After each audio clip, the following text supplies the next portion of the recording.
Quiero agradecer la invitación, la confianza para estar con ustedes esta tarde compartiendo algunas de las reflexiones y algunos de los hallazgos a través de lo que hemos caminado en torno al tema de la interculturalidad, desde luego, en la Benemérita Universidad Autónoma de Puebla.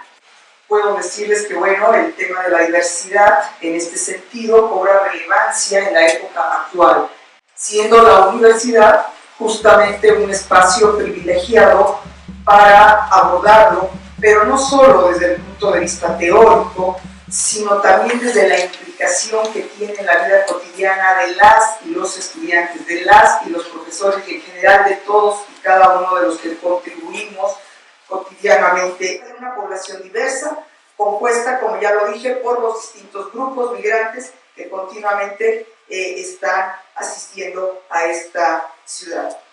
Esto nos conduce a otra realidad no menos importante. ¿Cómo es atendida esta diversidad sociocultural en las aulas citadinas de educación básica?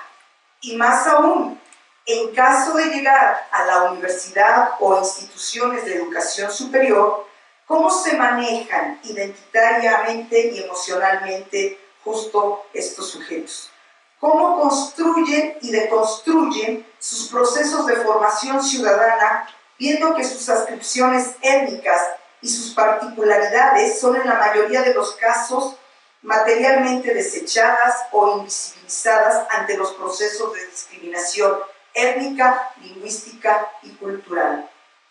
En este sentido, ¿qué papel juegan las instituciones de educación superior para atender las diversidades en todos sus sentidos?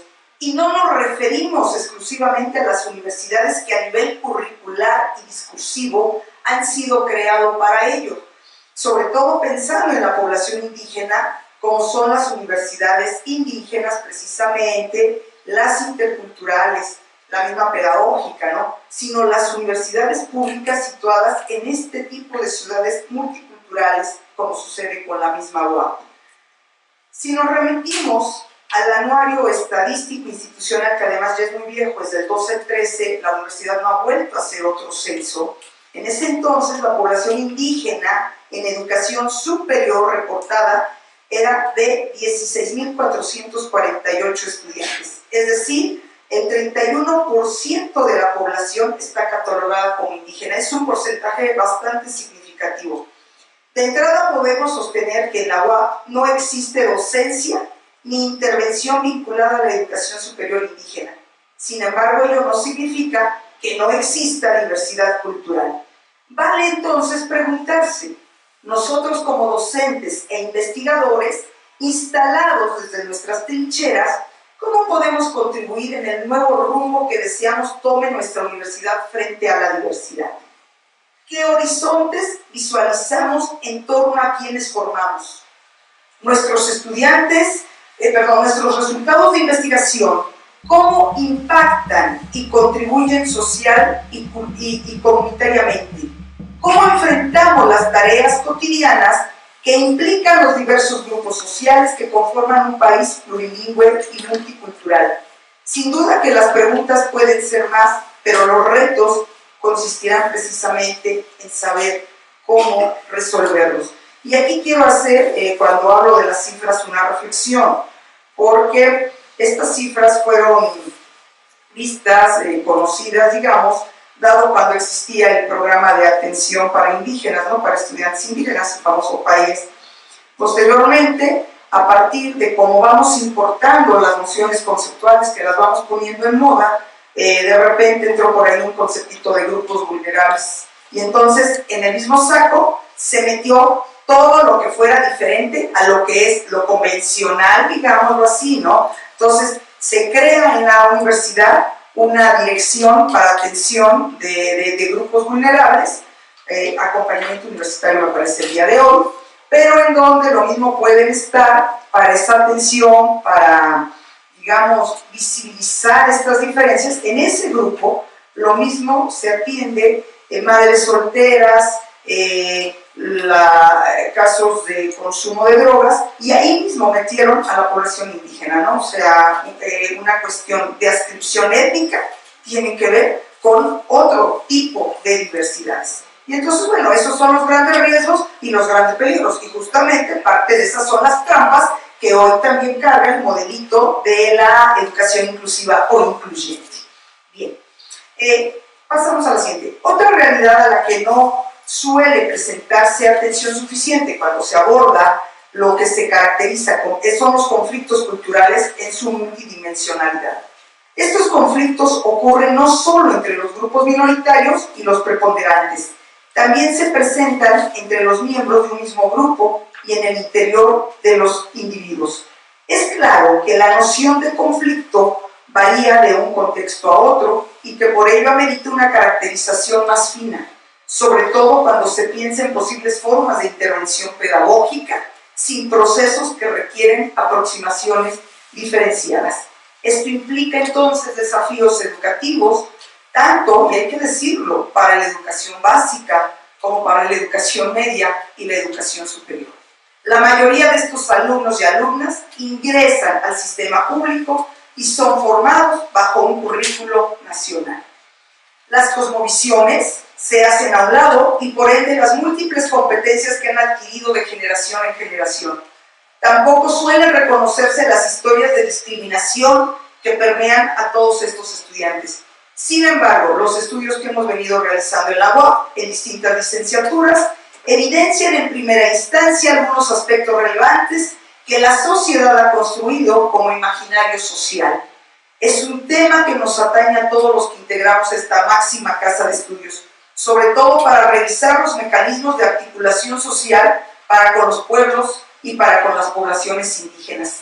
Por ello es importante discutir el papel que le toca jugar a la educación superior, por encima de políticas globalizantes que asfixian y condicionan nuestros estados nacionales, pero sobre todo nuestro mundo actual, multicultural y plurilingüe.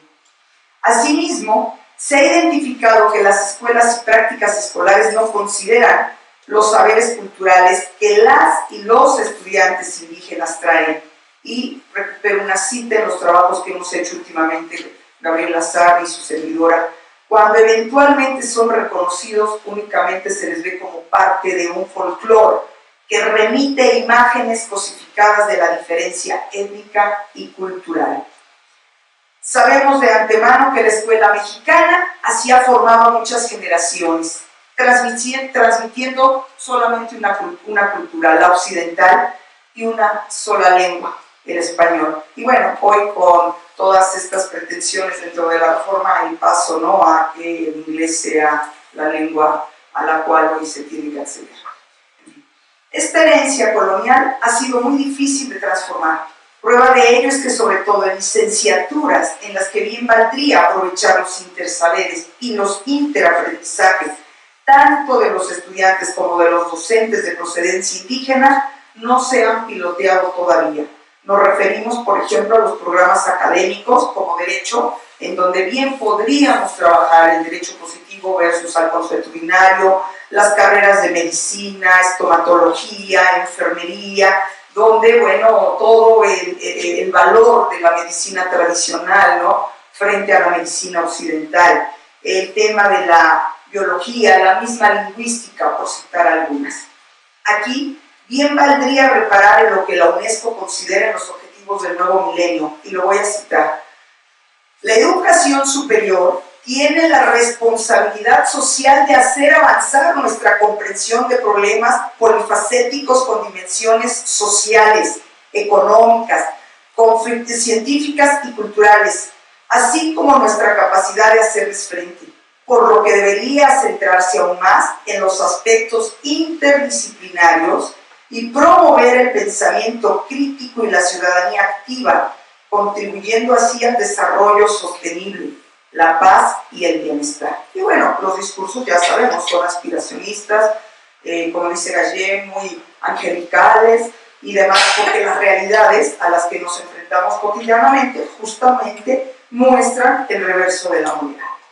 Sin embargo, la educación mexicana escolarizada, practicada en la actualidad, corresponde más bien a un enfoque, si lo vamos a ver desde lo bilingüe, de viejo cuño, que intenta actualizarse y apropiarse de una política intercultural para alcanzar la apropiación de la última propuesta señalada, en donde debemos instalar la cultura y la identidad en el centro de la acción educativa, dentro de la cual el lenguaje es el artefacto simbólico que posibilita una comunicación, un diálogo, diría Muñoz, pero no el único elemento a considerar. Y hay una cita que a mí me encanta mucho de Zimmerman, cuando él dice, ¿no? La lengua es una visión del mundo y un almacén de las prácticas culturales del grupo que la inventó y la habla, y no un mero instrumento de comunicación.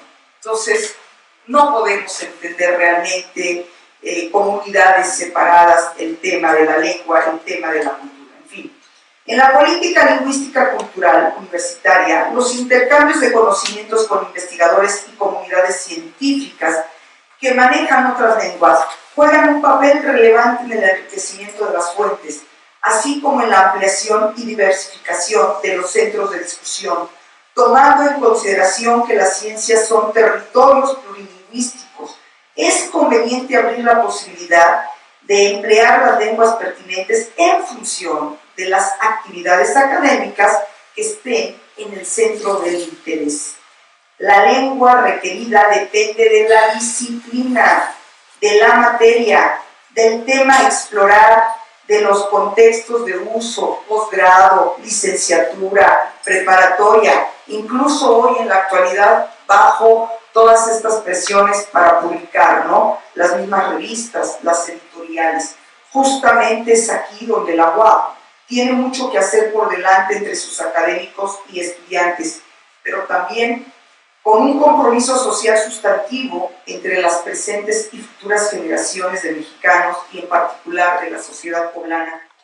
Ruth Bustos de UPN Morelos. Quería preguntar respecto al Departamento de Atención a Grupos Vulnerables, pues me parece que está justamente puesto desde esta perspectiva de ver la diversidad más bien como un problema, no como una cuestión positiva.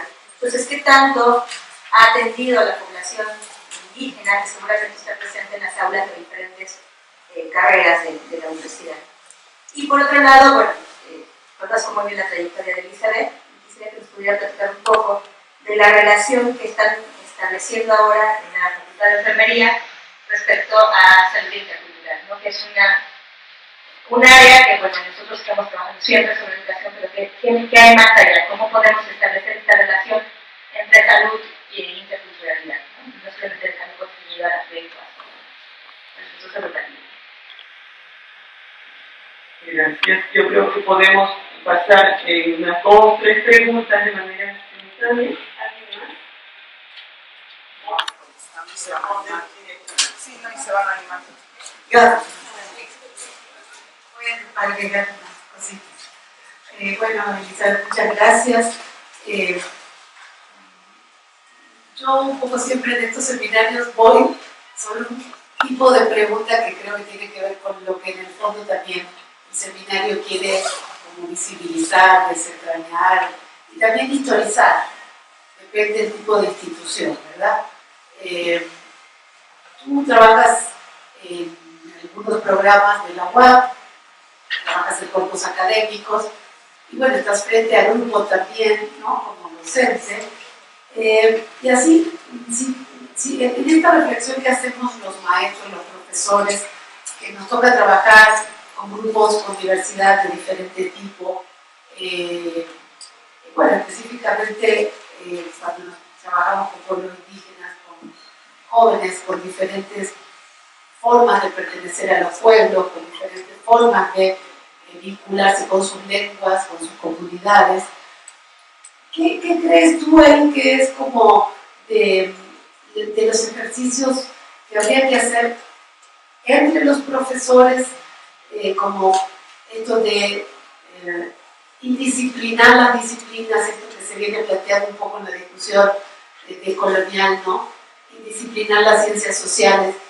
¿Qué ves allí, o cómo fue el debate, si es que lo hubo, con los estudiantes en estos grupos focales, en estos trabajos con dilemas? ¿Cómo aparece el tema de los discursos disciplinarios, ¿sí?, que tienen las carreras, ¿sí?, cuando uno trabaja, si no trabaja con cierta perspectiva didáctica, desde cierta perspectiva abierta, no la disciplina dura, sino desde otras formas de abordar la disciplina? ¿Qué reflexión hay sobre esto? Si es que surge esto, si hay alguna demanda respecto de las formas de trabajo de los maestros, como en esta línea, ¿verdad? Sí, gracias Ruth y gracias Gaby. Bueno, efectivamente, el gran problema, como creo, no es exclusivo de nuestra universidad, es un problema a nivel social, es justamente toda la invisibilización que se hace, aunque cada vez más marcada se va transformando el paisaje étnico en nuestras ciudades.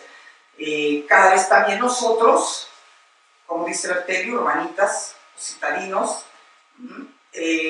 vamos haciendo como que no veo, y este patrón, digamos, que se reproduce socialmente en las calles, también sucede en la universidad, adentro en las aulas.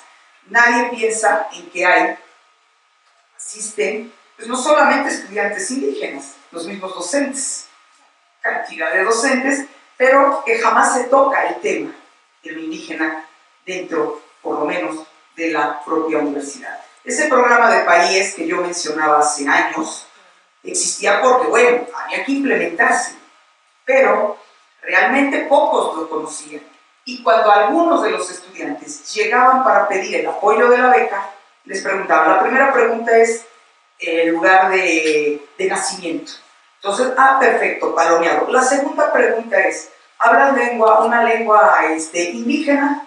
No. Entonces no puedes acceder al programa. Por eso les digo que es mucho más grueso lo que se reporta en la población. ¿Qué sucede dentro de estos grupos, digamos, ya en el aula? Nadie se interesa realmente por ver quiénes son los estudiantes. ¿A quién va uno a enseñar? Raramente preguntamos de dónde proceden, si hablan alguna lengua indígena. ¿Y qué es lo que sucede en las primeras preguntas, en los primeros días? Que los alumnos dicen que no hablan ninguna lengua. Yo creo que ahí es donde sí tendríamos realmente que, ahí sí, profesionalizar nosotros, los docentes. Digo, realmente no se nos ha dicho cómo hacer una exploración holística, no se ha dado el énfasis en ver a quiénes vamos a formar. Podemos estar un cuatrimestre, un semestre, y acabamos desconociendo totalmente, ¿no?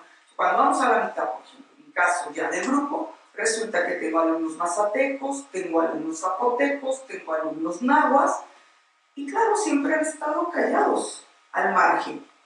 Y cuando uno empieza a potenciar el contenido del grupo con respecto a sus saberes, a sus prácticas, a sus afectos, a la cuestión familiar, entonces incluso empieza a aparecer, a participar, a visibilizarse. Pero eso no importa finalmente, digamos, a muchos de los que también han padecido. Por eso decía, hace falta las historias, trabajar sobre estas historias también de formación y de discriminación de nuestros docentes, porque lo peor es que estas prácticas se siguen reproduciendo y reproduciendo dentro de las aulas, ¿no?